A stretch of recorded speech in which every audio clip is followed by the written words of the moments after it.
Alright, so welcome back. We're continuing on with the Japanese Hiragana writing system. This is the third lesson and it is the S series.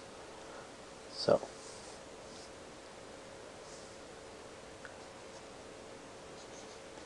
we'll just write these out again as we always do.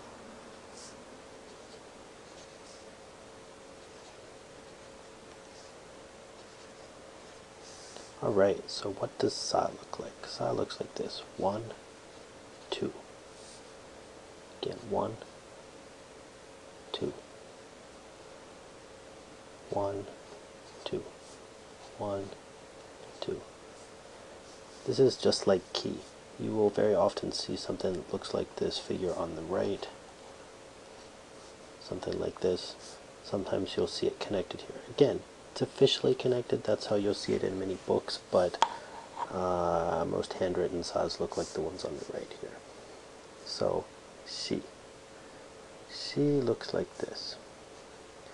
Again, there may be kind of different forms of it, which may look more like a backwards J, more like an L, but this is how it will look. Occasionally you'll see a little bit of something dribbling off the end, but basically, you know, the one that's most standard looking is probably something like this right here. Su.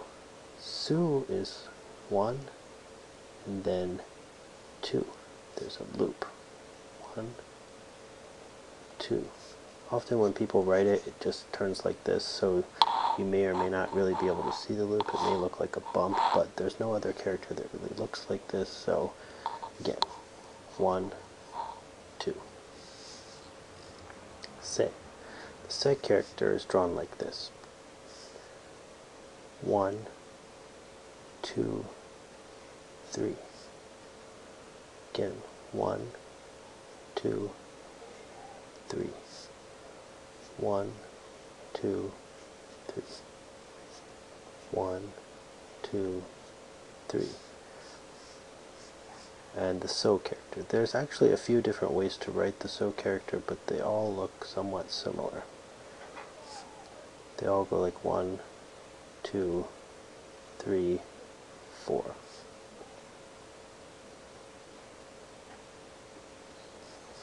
It sort of looks like the musical character that we see sometimes. So, in order to annotate these, I will go ahead and show you what these would normally look like as far as the order. So this is 1, this is 2, this is simply 1, this is 1 and then 2, this is 1 and then 2 and then 3, and this is officially just 1 actually. So just to go back to our little example here, this is like 1, 2, 3, 4.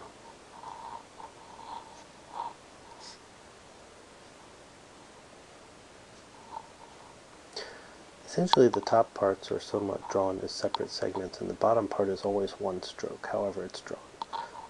So this concludes our lesson for these characters, and just try to get a piece of graph paper and write them out. Pay attention to the stroke order, pay attention to the appearance, check the character forms online, so there's a little bit of a type printed version instead of my handwritten version.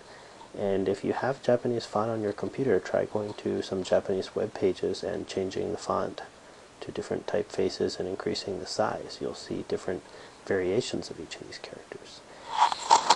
At any rate, we'll see you in the next lesson, which will be the T set.